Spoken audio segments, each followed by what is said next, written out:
आज Doubtnut app download करें। Doubtnut पर अपने सभी गणित, रसायन विज्ञान, भौतिक विज्ञान और जीव विज्ञान के डाउट्स का करो सफाया। बस प्रश्न की फोटो खींचो, एक ही प्रश्न को क्रॉप करो और तुरंत वीडियो सोल्यूशन पाओ।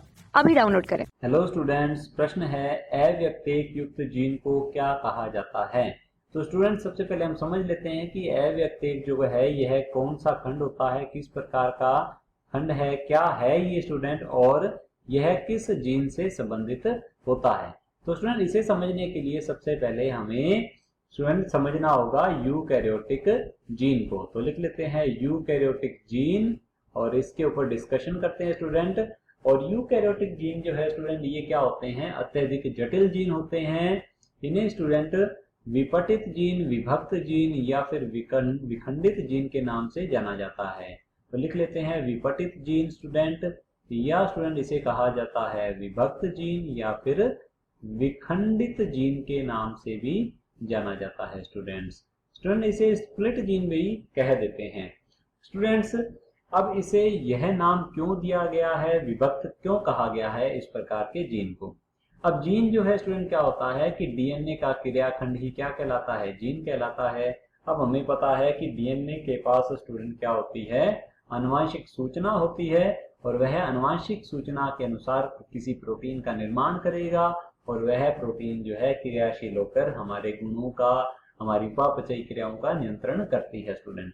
अब स्टूडेंट यह विभक्त जीन क्यों है, क्योंकि इसकी आनुवंशिक सूचना जो है दो भागों में विभक्त रहती है। ये दो भाग हैं स्टूडेंट, व्यक्तेक खंड होते हैं एक तो लिख देते हैं व्यक्तेक, या फिर स्टूडेंट इसे कहा जाता है एक्सोन। और स्टूडेंट दूसरा जो है उसे कहते हैं अव्यक्तेक खंड, या स्टूडेंट इसे कहा जाता है इंट्रॉन। तो लिख देते हैं इंट्रॉन।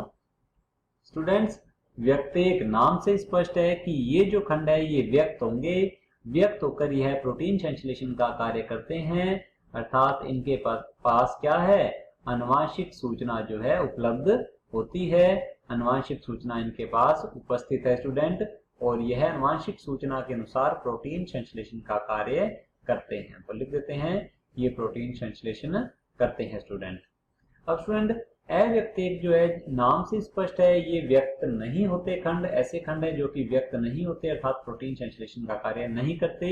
इनके पास आनुवंशिक सूचना भी स्टूडेंट क्या होती है, अनुपस्थित होती है। तो लिख लेते हैं स्टूडेंट आनुवंशिक सूचना जो है इनके पास नहीं है, इसलिए क्रॉस लगा देते हैं। आनुवंशिक सूचना नहीं है तो स्टूडेंट ये प्रोटीन संश्लेषण का कार्य भी नहीं करते, तो यहाँ लिख देते हैं हम प्रोटीन संश्लेषण नहीं करते स्टूडेंट। अब स्टूडेंट यदि विपटित जीन की हम अभिव्यक्ति की बात करें तो मैं यहाँ पर लिख लेता हूँ विपटित जीन या विभक्त जीन। अब स्टूडेंट यह जब व्यक्त होगा, व्यक्त होने के लिए सबसे पहले क्या होता है स्टूडेंट, यह अनुलेखन के द्वारा एमआरएनए का निर्माण करेगा।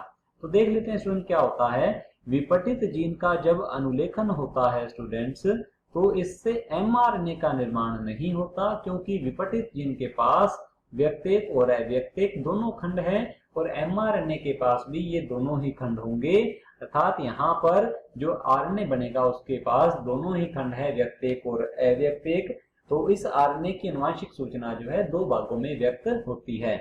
इस प्रकार के आरएनए को कहा जाता है स्टूडेंट एचएनआरएनए, अर्थात हेट्रोजीनस न्यूक्लियर आरएनए, या फिर इसे कहते हैं विषमांगी केंद्रकीय आरएनए। तो स्टूडेंट आगे की ओर क्या होगा, इस आरएनए में से अव्यक्तेक खंडों को हटा दिया जाता है, जिसे कहते हैं संबंधन प्रक्रिया। तो लिख लेते हैं संबंधन, या स्टूडेंट इसे स्प्लाइसिंग भी कहा जाता है, और इसके अंदर स्प्लाइसियोसोम एंजाइम भाग लेते हैं। तो स्टूडेंट क्या होगा, अव्यक्तेक को काट कर हटा दिया जाता है और व्यक्तेक खंडों को एक निश्चित क्रम में आपस में जोड़ दिया जाता है, जिसे कहते हैं एडिटिंग या संसाधन। तो स्टूडेंट इससे क्या होगा, एक पूर्ण संसाधित आरएनए का निर्माण होता है, जिसे कहते हैं एमआरएनए। अब एमआरएनए जो है यह केंद्रकीय छिद्र से कोशिका द्रव्य में आएगा, जहां इसका अनुवादन होगा स्टूडेंट, और अनुवादन के द्वारा प्रोटीन का निर्माण होता है। अब यह प्रोटीन क्रियाशील होकर विभिन्न उपापचयी क्रियाओं का नियंत्रण करेगी और विभिन्न गुणों का नियंत्रण करेगी स्टूडेंट्स। तो चलिए चलते हैं, देख लेते हैं। यहाँ पर स्टूडेंट दिया हुआ है कि व्यक्तेक और अव्यक्तेक दोनों जो खंड हैं ये पाए जाते हैं विपटित या विभक्त जीन में, जो कि यूकैरियोटिक जीन है स्टूडेंट। तो देख लेते हैं ऑप्शंस को। ऑप्शन ए में दिया हुआ है स्टूडेंट निष्क्रिय जीन, अब स्टूडेंट यह पूरा का पूरा जीन ही निष्क्रिय है, यह व्यक्त नहीं होता स्टूडेंट, यह व्यक्त ही नहीं होगा, इसे जीन कहना ही गलत है स्टूडेंट। और स्टूडेंट यह प्रोटीन संश्लेषण भी नहीं करता है, तो लिख लेते हैं प्रोटीन संश्लेषण नहीं करता है स्टूडेंट, ये कोई भागीदारी नहीं है इसकी, यह किसी प्रकार के गुण का नियंत्रण नहीं करता। यदि बात की जाए मानव जीनोम परियोजना की स्टूडेंट्स, मानव जीनोम परियोजना में मानव का जो डीएनए है उसका 98% लगभग 98% भाग जो है स्टूडेंट क्या होता है, यह निष्क्रिय होता है, तो उसे जीन कहा ही नहीं जाता, उसे जंक डीएनए कहा जाता है स्टूडेंट। तो अव्यक्तेक जो है, अव्यक्तेक खंड इस निष्क्रिय जीन से संबंधित नहीं है, ये हमारा ऑप्शन क्या होगा, गलत होगा। ऑप्शन बी दिया हुआ है स्टूडेंट विखंडित जीन, बिल्कुल सही उत्तर है स्टूडेंट्स। विखंडित, विपटित या विभक्त जीन जो कि यूकैरियोटिक जीन होते हैं, इनके अंदर व्यक्तेक और अव्यक्तेक अर्थात व्यक्तेक खंडों के साथ अव्यक्तेक भी उपस्थित होते हैं, तो अव्यक्तेक युक्त जीन जो है कौन सा हुआ, विखंडित जीन होगा स्टूडेंट। ऑप्शन बी सही उत्तर है। ऑप्शन सी देख लेते हैं स्टूडेंट, ऑप्शन सी दिया हुआ है संरचनात्मक जीन। अब स्टूडेंट संरचनात्मक जीन क्या होता है, सबसे पहले इसे समझते हैं स्टूडेंट्स। जीन जो कि अभिव्यक्त होगा, व्यक्त होता है, तो क्या होगा स्टूडेंट, इसे कहा जाता है अनुलेखनीय इकाई, क्योंकि अनुलेखन के द्वारा इससे सबसे पहले क्या बनता है, एमआरएनए का निर्माण होता है, तो इसे कह देते हैं अनुलेखनीय इकाई। अब स्टूडेंट इस अनुलेखनीय इकाई या जीन के मुख्यतः 3 भाग हैं, ये कौन कौन से भाग हैं देख लेते हैं। अनुलेखन के आधार पर यहाँ पर 3 भाग कौन कौन से हैं, ये होता है स्टूडेंट सबसे पहला भाग उन्नायक कहा जाता है, या स्टूडेंट इसे कह सकते हैं प्रमोटर, या फिर इसे कहा जाता है स्टार्टर। स्टूडेंट सबसे पहले जो अनुलेखन है यहीं से स्टार्ट होगा, यहीं से शुरू होता है। आरएनए पॉलीमरेज एंजाइम उन्नायक से आकर सबसे पहले जुड़ता है।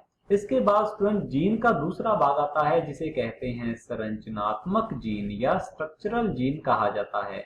अब स्टूडेंट संरचनात्मक जीन जो है यह अनुलेखनीय इकाई का मुख्य भाग है, क्योंकि इसी जीन के पास, इसी संरचनात्मक जीन के पास क्या होता है, इसी भाग के पास आनुवंशिक सूचना उपस्थित होती है स्टूडेंट्स, और आगे की ओर होता है स्टूडेंट समापक या जिसे कहते हैं टर्मिनेटर। अर्थात यहाँ पर क्या होता है, अनुलेखन समाप्त हो जाता है, एमआरएनए का जो निर्माण है स्टूडेंट वह समाप्त हो जाएगा, संपन्न हो जाएगा। तो स्टूडेंट संरचनात्मक जीन जो है, अब यदि बात की जाए जीन की, तो ये जीन जो है प्रोकैरियोटिक जीन भी हो सकते हैं और यूकैरियोटिक जीन भी हो सकते हैं। यदि जीन प्रोकैरियोटिक हैं तो उसकी संरचनात्मक इकाई में अव्यक्तेक खंड नहीं पाए जाते, वे सतत जीन होते हैं। यदि यह जीन जो है यूकैरियोटिक जीन है तो इसकी संरचनात्मक इकाई में क्या पाया जाएगा, अव्यक्तेक खंड पाया जाता है स्टूडेंट्स, क्योंकि यूकैरियोटिक जीन जो है ये विपटित जीन होते हैं। तो स्टूडेंट हमारे पास यहाँ पर किसी प्रकार की कोई सूचना नहीं दी गई है, यह संरचनात्मक जीन कौन सी कोशिका का है, तो यह भी हमारा ऑप्शन जो है क्या होगा, गलत होगा। ऑप्शन डी दिया हुआ है स्टूडेंट्स कूट जीन। अब कूट जीन जो है ये भी जीन होते हैं स्टूडेंट, जीन ही है। सामान्य जीन में जब स्टूडेंट्स उत्परिवर्तन आ जाता है तब ये क्या हो जाते हैं, यह कूट जीन में, निष्क्रिय जीन में स्टूडेंट बदल जाते हैं। तो यहाँ पर लिख लेते हैं कूट जीन। और स्टूडेंट कूट जीन, असत्य जीन या स्यूडो जीन क्यों कहा जाता है, क्योंकि उत्परिवर्तन के द्वारा इसके नाइट्रोजनी क्षार अनुक्रम में परिवर्तन आ जाता है, जिससे कि स्टूडेंट ये या तो प्रोटीन का निर्माण करेंगे ही नहीं, इस प्रकार के उत्परिवर्तित जीन या तो प्रोटीन का निर्माण नहीं करते हैं या ऐसी प्रोटीन का निर्माण करते हैं स्टूडेंट्स जो कि अकार्यशील होती है। तो स्टूडेंट यह ऑप्शन भी हमारा क्या होगा, गलत होगा। ऑप्शन बी जो है यह अच्छे से व्याख्या करता है कि अव्यक्तेक युक्त जीन जो है वो किससे संबंधित है स्टूडेंट, ये है विखंडित जीन को ही क्या कहा जाता है स्टूडेंट, विपटित जीन कहा जाता है, और अव्यक्तेक जो है इसी के अंदर पाए जाते हैं। तो अव्यक्तेक युक्त जीन कौन सा हुआ, विखंडित जीन होगा। ऑप्शन बी जो है बिल्कुल सही उत्तर है। कक्षा 6 से 12वीं से लेकर नीट, IIT, JEE वो एडवांस के लेवल तक 1 करोड़ से ज्यादा छात्रों का भरोसा। आज ही डाउनलोड करें डाउटनेट ऐप या व्हाट्सएप करें अपने सारे डाउट्स 8400 400 400 पर।